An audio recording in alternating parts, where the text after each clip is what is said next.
My earliest experience started when I was a kid. I'm a Chicago person, born in the city, spent my life in Chicago and Chicago area.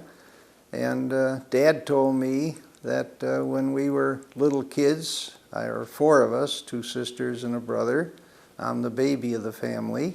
And we would go to Lincoln Park for an outing.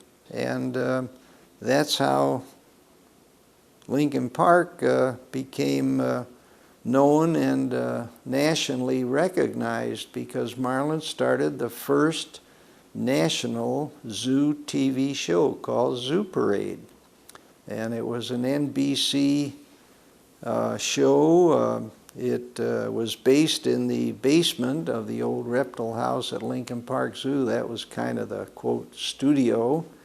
That was kind of a plus for me, because I felt good being able to save the mother and the calf medically, but also it helped word quickly spread among the keepers. Dan, of course, must have painted some wondrous stories about that night.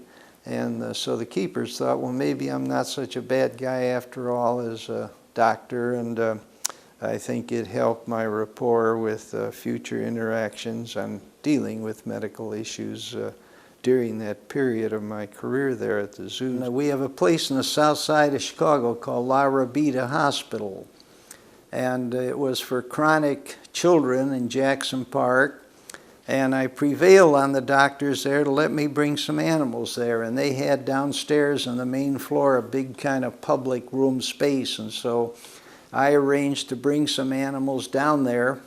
Can't even remember if at that time I used the traveling zoo vehicle we had, or if I just put stuff in carrying cases, and proceeded to have the kids sitting around the outside of the periphery, and brought some animals in. And after the second or third such visit, the doctors realized that this was a plus rather than a minus.